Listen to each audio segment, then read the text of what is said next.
Selamat datang di channel Omatase Operasi Mau Tahu Sejarah. Setelah kita menelusuri kehancuran di barat akibat bangsa laut, kini unit investigasi kita bergerak jauh ke timur, menuju lembah Sungai Kuning yang legendaris. Disinilah bangkit sebuah kekaisaran mistis yang membangun fondasi peradaban Tiongkok, Dinasti Shang, 900 SM, 346 SM. Dalam operasi kali ini kita akan membedah bagaimana dinasti ini menciptakan sistem tulisan tertua, menguasai teknologi perunggu yang melampaui zamannya, hingga menjalankan praktik pengorbanan manusia dalam skala masif. Kita akan menguak tabir di balik tulang-tulang peramal dan makam-makam bawah tanah yang menyimpan rahasia tentang kekuasaan, sihir, dan darah. Sebelum kita masuk lebih dalam ke jantung peradaban Shang, pastikan Anda sudah menekan tombol subscribe dan mengaktifkan lonceng notifikasinya. Jangan lupa untuk memberikan like pada video ini serta sampaikan di kolom komentar pendapat Anda. Apakah menurut Anda sebuah peradaban besar harus dibangun di atas ketegasan militer atau kekuatan spiritual? Dukungan Anda sangat berarti bagi kami untuk terus menyajikan investigasi sejarah yang mendalam dan edukatif. Mari kita mulai operasi pengintaian ini. Inilah wajah asli dari dinasti Shang, sang penguasa perunggu dari timur. Dinasti Shang muncul sebagai kekuatan dominan setelah menggulingkan dinasti Xia yang legendaris, menandai dimulainya era sejarah tertulis di Tiongkok. Mereka bukan sekadar kerajaan agraris biasa, melainkan sebuah mesin perang dan spiritual yang sangat terorganisir. Pusat kekuasaan mereka berpindah-pindah sebelum akhirnya menetap di Yin, sekarang Anyang, sebuah kota metropolitan kuno yang menjadi simbol kemegahan sekaligus kengerian. Di sini, para Raja Shang memerintah bukan hanya sebagai pemimpin politik, tetapi juga sebagai imam agung, yang menjadi satu-satunya perantara antara manusia dan dewa tertinggi, bernama Di. Karakteristik paling ikonik dari dinasti Shang adalah penggunaan tulang peramal, oracle bones, untuk menentukan kebijakan negara. Mereka menggunakan tulang belikat sapi atau tempurung kura-kura yang dibakar hingga retak untuk mendengarkan suara leluhur. Pertanyaan mengenai perang, panen, hingga kelahiran pangeran diukir di atas tulang tersebut, menciptakan catatan tertulis tertua yang menjadi akar dari karakter Mandarin modern. Bagi bangsa Shang, masa depan bukanlah sesuatu yang harus ditunggu, melainkan sesuatu yang harus dikonsultasikan melalui ritual api dan media tulang. Kecanggihan teknologi perunggu Shang menjadi bukti betapa majunya sistem industri mereka dibandingkan bangsa-bangsa lain di zamannya. Mereka menciptakan bejana-bejana ritual berukuran raksasa, dengan detail seni yang sangat rumit, menggunakan teknik cetak keramik yang dipelajari selama berabad-abad. Perunggu bagi Shang adalah simbol status dan kekuatan gaib. Setiap bejana digunakan dalam upacara perjamuan roh yang dipercaya dapat memberikan perlindungan bagi kekaisaran.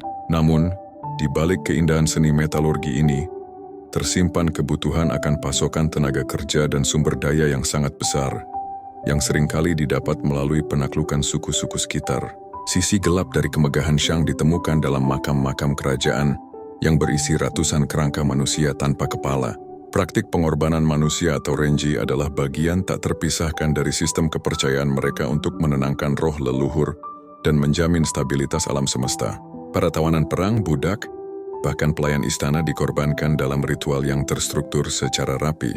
Hal ini menunjukkan bahwa dinasti Shang mengandalkan teror spiritual untuk menjaga kepatuhan rakyatnya, menciptakan struktur sosial yang sangat hierarkis dan penuh dengan ketegangan. Sebagai penutup bagian pertama ini, kita melihat dinasti Shang sebagai entitas yang sangat kompleks, sebuah peradaban yang melek huruf dan berseni tinggi, namun juga sangat brutal. Mereka meletakkan dasar bagi birokrasi Tiongkok, sistem kalender dan etika pemujaan leluhur yang masih bertahan hingga ribuan tahun kemudian. Namun pertanyaannya adalah, sejauh mana sebuah dinasti yang dibangun di atas pengorbanan darah dapat bertahan sebelum mandat langit berpindah ke tangan yang lain? Investigasi kita baru saja dimulai, dan rahasia di balik tulang-tulang yang retak ini akan membawa kita pada pengkhianatan yang tak terduga. Eksistensi dinasti Shang tidak muncul dari ruang hampa, melainkan berdiri di atas fondasi peradaban yang diletakkan oleh entitas sebelumnya yang dikenal sebagai dinasti Xia. Dalam narasi tradisional Tiongkok, Shang adalah pemenang yang menggulingkan tiran terakhir Xia dalam pertempuran Ming Tiao yang menentukan. Secara politis, ini adalah momen transisi penting di mana legitimasi kekuasaan mulai dikaitkan dengan perilaku moral sang penguasa, sebuah konsep awal yang nantinya akan berkembang menjadi mandat langit. Shang tidak hanya mengambil alih wilayah Xia, tetapi juga menyerap dan menyempurnakan struktur sosial serta teknologi yang sudah ada sebelumnya. Arkeologi modern seringkali menghubungkan dinasti Xia dengan situs Erlitou di Provinsi Henan, sebuah pusat perkotaan kompleks yang muncul sebelum era Shang. Situs ini menunjukkan adanya transisi dari masyarakat desa Neolitikum menuju negara kota yang memiliki istana-istana besar dan bengkel pengecoran perunggu pertama. Erlitou memberikan bukti bahwa sebelum Shang mencapai kejayaannya, sudah ada kekuatan terpusat yang mampu mengorganisir tenaga kerja dalam skala besar untuk membangun benteng dan memproduksi artefak logam. Disinilah letak hubungan organik antara Xia dan Shang. Yang satu adalah perintis, sementara yang lain adalah penyempurna. Meskipun Shang melegitimasinya dengan cara penaklukan, secara budaya mereka adalah pewaris langsung dari kemajuan teknis periode Xia. Penemuan artefak perunggu di Erlitou menunjukkan bentuk-bentuk awal dari bejana ritual yang nantinya menjadi sangat rumit di tangan pengrajin Shang. Teknologi cetak-cetakan tanah liat yang ditemukan pada era Xia dikembangkan oleh Shang menjadi sistem industri massal yang mampu menghasilkan senjata dan bejana ritual dalam jumlah ribuan. Shang mengambil benih teknologi dari Xia dan memberinya energi baru melalui organisasi militer yang jauh lebih agresif dan ekspansif. Salah satu perbedaan mencolok sekaligus kelanjutan dari Xia ke Shang adalah cara mereka mengelola identitas spiritual kekaisaran. Jika legenda Xia lebih banyak berfokus pada keberhasilan teknis seperti pengendalian banjir yang dilakukan oleh Yu Yang Agung, maka Shang mengalihkan fokus tersebut ke arah teokrasi murni. Shang tetap mempertahankan penghormatan terhadap leluhur yang sudah dimulai sejak era Xia. Namun mereka menambahkannya dengan sistem ramalan tulang yang jauh lebih sistematis. Mereka mengambil kepercayaan lokal yang sudah ada dan mengubahnya menjadi alat kontrol negara yang sangat terstruktur dan menakutkan bagi suku-suku bawahan. Secara geografis, pusat kekuasaan Shang awalnya tumpang tindih, dengan wilayah yang dikuasai oleh Xia di lembah Sungai Kuning bagian tengah. Namun dengan semangat penaklukan yang lebih besar, Shang mampu memperluas pengaruhnya jauh melampaui batas-batas tradisional Xia. Mereka membangun kota-kota baru dengan tembok tanah yang sangat besar, sebagai simbol dominasi terhadap wilayah yang baru saja mereka rebut. Ekspansi ini menunjukkan bahwa Shang memiliki kapasitas logistik dan administrasi yang lebih unggul, yang memungkinkan mereka untuk mengelola wilayah yang jauh lebih luas dibandingkan pendahulu mereka. Hubungan antara Xia dan Shang juga mencerminkan transisi dari prasejarah menuju sejarah yang tercatat secara nyata. Jika bukti eksistensi Xia masih sering diperdebatkan karena minimnya catatan tulisan kontemporer, Shang memberikan kepastian sejarah melalui tulang peramal yang menyebutkan silsilah raja-raja mereka, termasuk pengakuan terhadap para leluhur di masa lalu. Dalam doa-doa ritual mereka, Shang seringkali merujuk pada entitas lama yang memberi kesan bahwa mereka sadar akan warisan besar yang mereka ambil alih. Hal ini membuktikan bahwa kontinuitas budaya di Tiongkok kuno tetap terjaga, meskipun terjadi perang saudara yang brutal.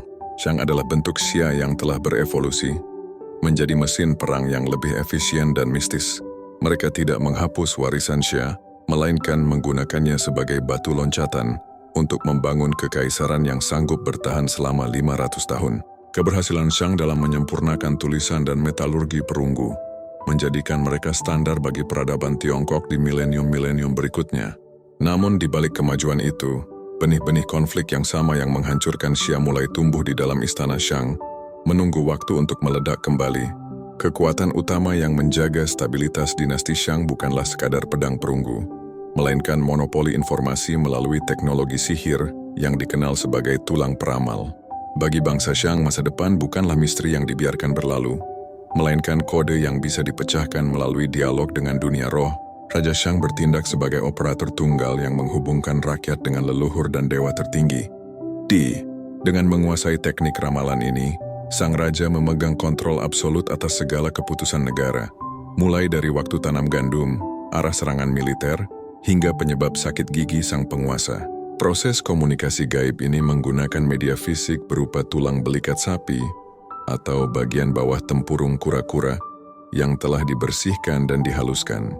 Di permukaan tulang tersebut, para juru tulis akan mengukir pertanyaan-pertanyaan spesifik yang ingin diajukan kepada roh leluhur. Teknik ini menunjukkan tingkat literasi yang sangat eksklusif, di mana tulisan pertama Tiongkok tidak digunakan untuk keperluan pasar atau sastra, melainkan sebagai instrumen sakral yang menghubungkan dunia manusia dengan dimensi metafisika.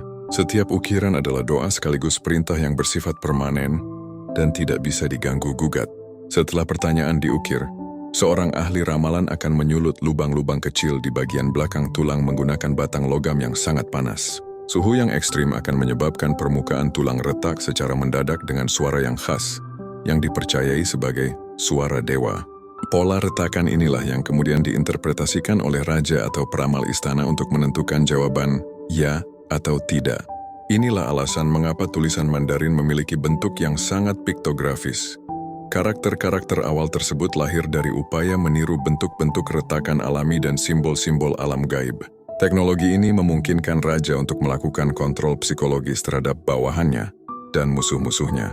Jika raja mengklaim bahwa leluhur memerintahkan serangan ke suku tertentu, maka pasukan Shang akan bergerak dengan keyakinan penuh bahwa mereka didukung oleh kekuatan supernatural. Sebaliknya, jika terjadi bencana alam, raja akan menggunakan tulang peramal untuk mencari kambing hitam atau ritual pengorbanan apa yang perlu dilakukan untuk menenangkan kemarahan roh. Disinilah tulisan pertama Tiongkok menjalankan fungsinya sebagai alat legitimasi politik yang paling kuat di zaman itu. Menariknya, catatan pada tulang peramal juga berfungsi sebagai arsip data yang sangat akurat mengenai fenomena alam dan astronomi. Para juru tulis yang mencatat kemunculan gerhana matahari, komet, hingga pola curah hujan selama ratusan tahun di atas tulang-tulang tersebut. Hal ini membuktikan bahwa di balik mistisisme ritualnya, dinasti Shang memiliki kesadaran ilmiah yang cukup tinggi dalam mengamati pola-pola alam. Mereka menggabungkan antara takhayul dan observasi empiris untuk memastikan bahwa keputusan yang diambil oleh istana memiliki dasar logika surgawi yang kuat. Tulang peramal juga menjadi bukti bahwa dinasti Shang memiliki sistem birokrasi yang sangat detail.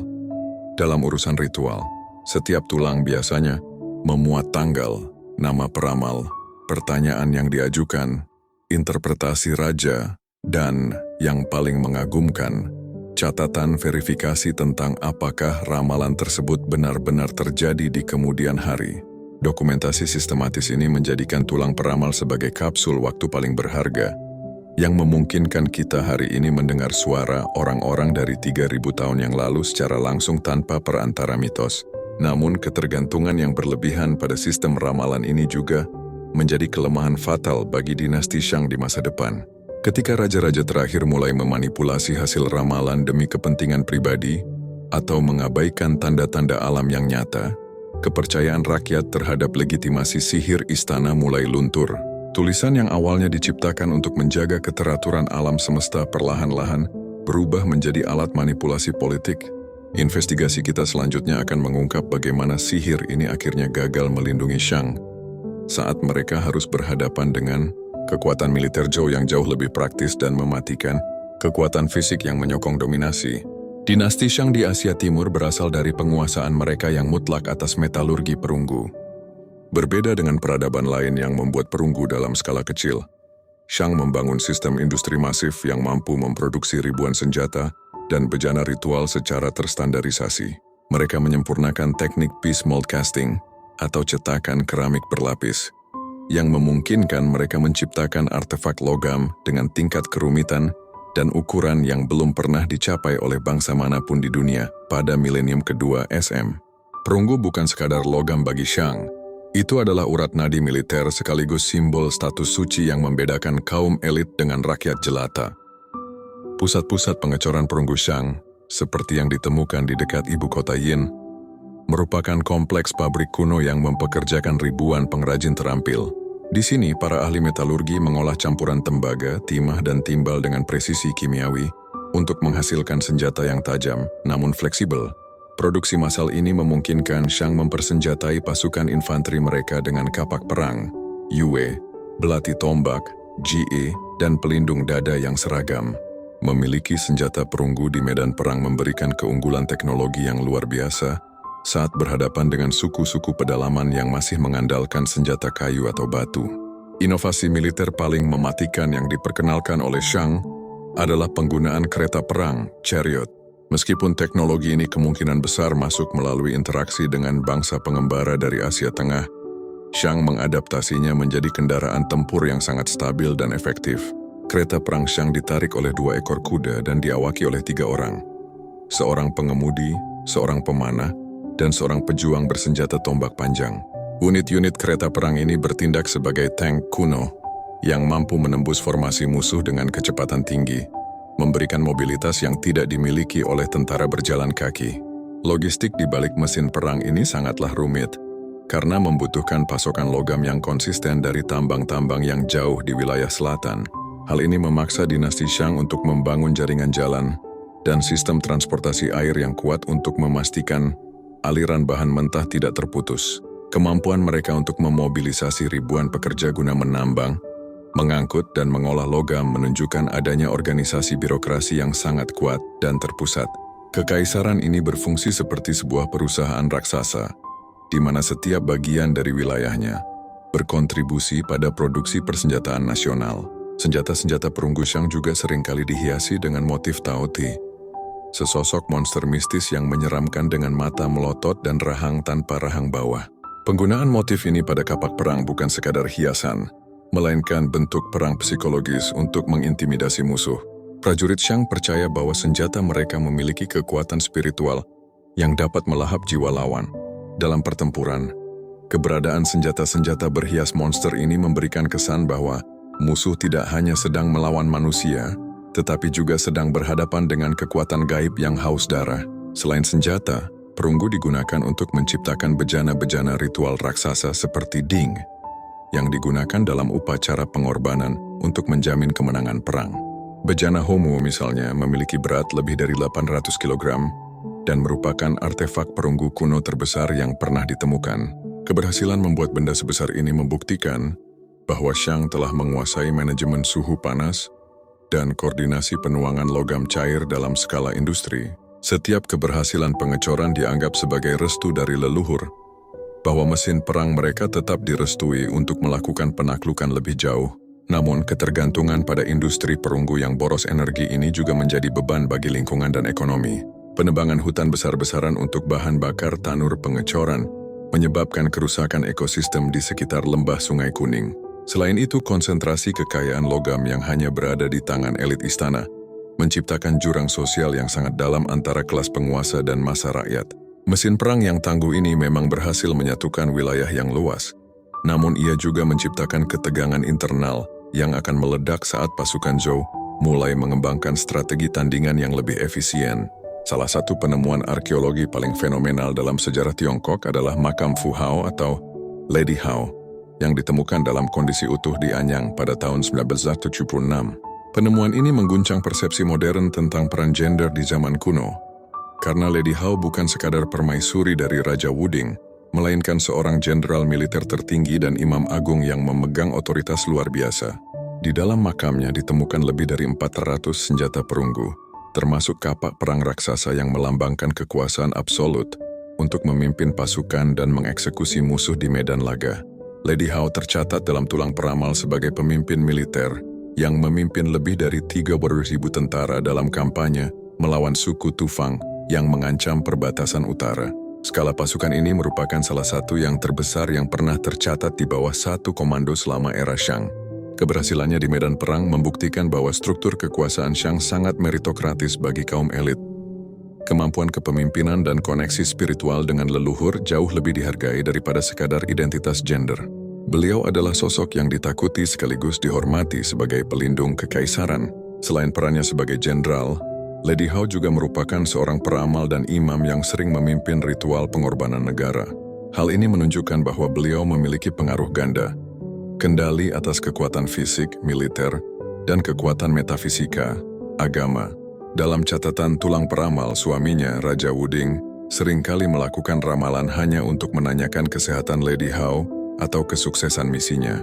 Hubungan ini menggambarkan kemitraan politik yang sangat kuat, di mana stabilitas dinasti Shang di puncaknya sangat bergantung pada kecemerlangan strategis sang permaisuri jenderal ini. Makamnya juga menyimpan kekayaan yang luar biasa, yang mencerminkan jangkauan perdagangan global Shang pada masa itu. Ditemukan lebih dari 750 objek giok yang diukir dengan sangat halus serta ribuan kulit kerang kauri yang digunakan sebagai mata uang. Menariknya, Analisis material terhadap giok-giok tersebut menunjukkan bahwa sebagian besar berasal dari wilayah Khotan di Asia Tengah, ribuan kilometer dari ibu kota Shang. Ini membuktikan bahwa di bawah komando Lady Hao, jalur perdagangan Shang tetap aman dan mampu membawa komoditas mewah dari wilayah yang sangat jauh.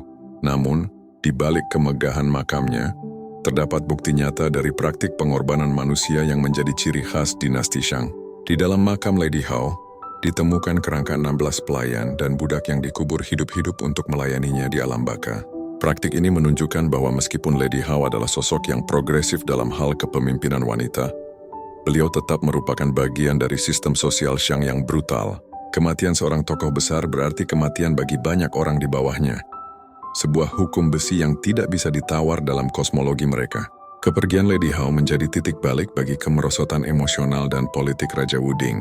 Setelah kematiannya, catatan menunjukkan bahwa Raja seringkali melakukan ritual untuk meminta roh Lady Hao agar tidak membawa bencana bagi kekaisaran atau untuk meminta nasihat perang dari alam roh. Hal ini mengukuhkan status Lady Hao sebagai dewa perang dalam silsilah leluhur Shang. Pemujaan terhadap rohnya menunjukkan betapa besarnya warisan yang beliau tinggalkan. Seorang wanita yang mampu menyatukan militer, agama, dan politik dalam satu genggaman tangan. Kisah Lady Hao memberikan perspektif baru bahwa dinasti Shang adalah peradaban yang penuh dengan kontradiksi. Mereka memiliki seni yang indah dan kepemimpinan wanita yang kuat, namun tetap terikat pada ritual darah yang mengerikan. Penemuan makamnya adalah satu-satunya jendela kita untuk melihat kemegahan Shang yang tidak tersentuh oleh penjara makam selama ribuan tahun. Namun seiring dengan memudarnya generasi emas seperti Wuding dan Fu Hao, dinasti Shang mulai memasuki babak akhir yang penuh dengan kegilaan dan kejatuhan yang tragis. Di tangan para pemberontak, puncak kejayaan Shang secara perlahan berubah menjadi mimpi buruk di bawah pemerintahan raja terakhirnya, Di Xin atau Raja Zhou dari Shang. Dalam catatan sejarah Tiongkok, Di Xin digambarkan sebagai sosok yang memiliki kecerdasan luar biasa dan kekuatan fisik yang mampu melawan binatang buas dengan tangan kosong. Namun ia juga dikenal sebagai salah satu tiran paling sadis dalam sejarah. Ia mulai mengabaikan ritual tulang peramal yang suci dan lebih memilih untuk memuaskan nafsu pribadinya. Kekuasaan absolut yang ia miliki justru digunakan untuk menciptakan inovasi-inovasi penyiksaan yang mengerikan, menjauhkan dirinya dari dukungan para menteri dan rakyatnya sendiri. Salah satu simbol dekadensi dan kegilaan Di Xin yang paling terkenal adalah pembangunan hutan daging dan danau anggur, Rolin Jiuqi. Legenda menyebutkan ia membangun sebuah kolam raksasa yang diisi dengan anggur dan menggantungkan daging-daging lezat di pepohonan sekitarnya, di mana ia mengadakan pesta pora yang melampaui batas kewajaran sementara rakyatnya menderita kelaparan. Di Xin juga terpengaruh oleh selirnya yang licik Daji, yang menurut mitos adalah siluman rubah. Bersama-sama mereka menciptakan alat penyiksaan bernama Pao Luo, sebuah tiang perunggu panas yang dilumuri minyak, di mana para pengkritik raja dipaksa berjalan di atasnya hingga jatuh ke dalam bara api.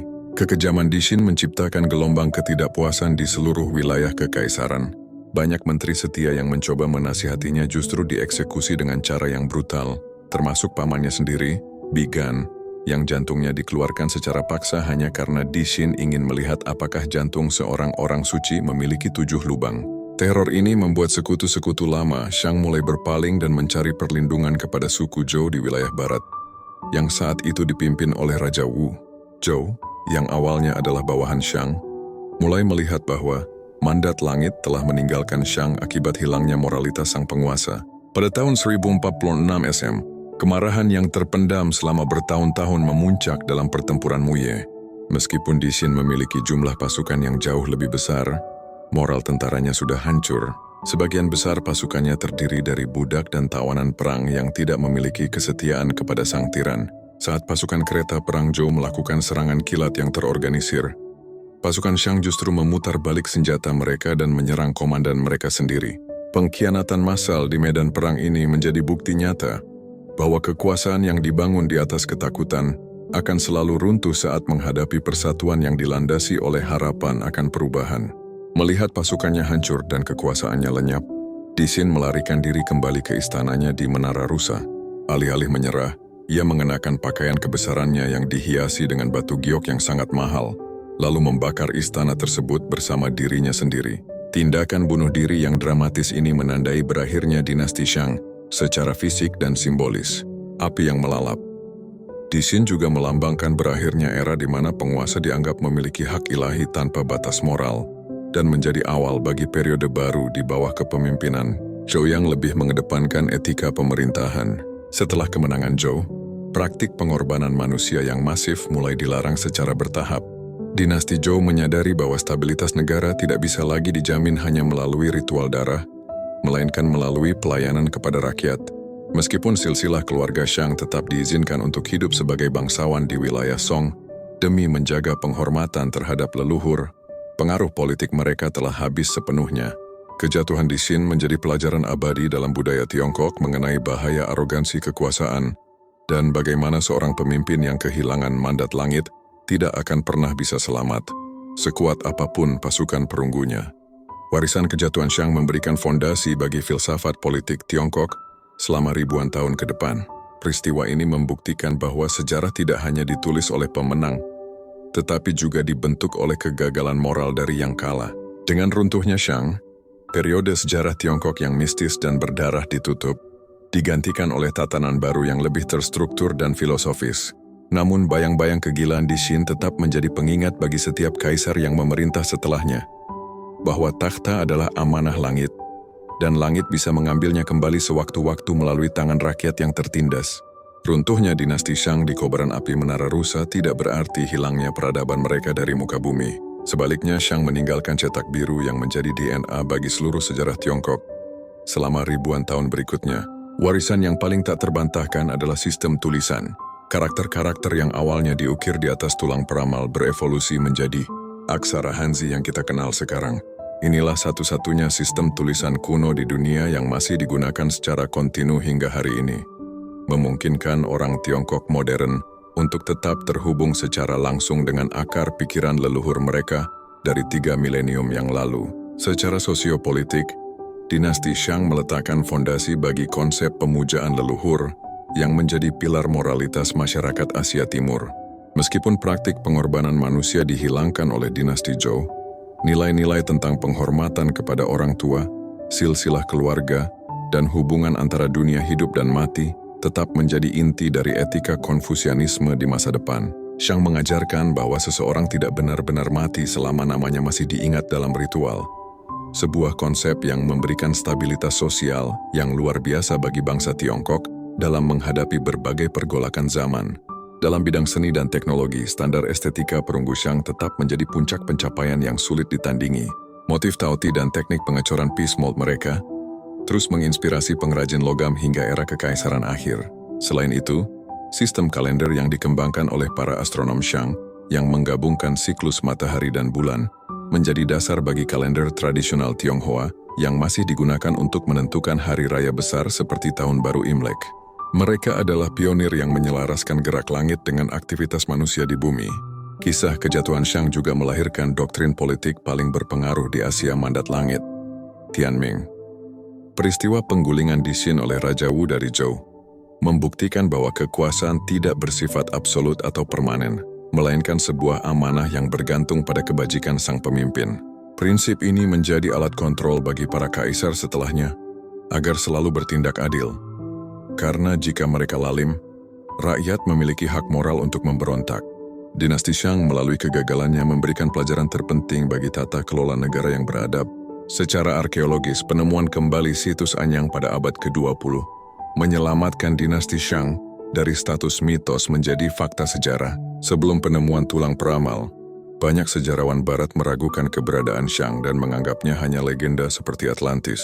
Namun ribuan artefak yang ditemukan membuktikan bahwa Shang adalah realitas yang megah dan kompleks. Investigasi ini mengingatkan kita bahwa di bawah kaki kita, mungkin masih banyak peradaban besar yang menunggu untuk dibangunkan kembali melalui cangkul para arkeolog. Operasi dinasti Shang dalam channel Omatase menyimpulkan bahwa meskipun dinasti ini dikenal karena kebrutalan ritualnya, mereka adalah arsitek utama identitas Tiongkok. Mereka menggabungkan mistisisme, seni, dan militerisme menjadi satu kesatuan yang kokoh. Dari darah pengorbanan di lembah Sungai Kuning, lahir sebuah bangsa yang memiliki ketahanan budaya luar biasa. Shang adalah bukti bahwa peradaban yang besar seringkali lahir dari kontradiksi antara keindahan yang agung dan kekejaman yang ekstrim. Terima kasih sudah menonton video ini. Jika Anda suka dengan konten seperti ini, silahkan klik tombol like dan subscribe. Silahkan tinggalkan komentar dan share video ini.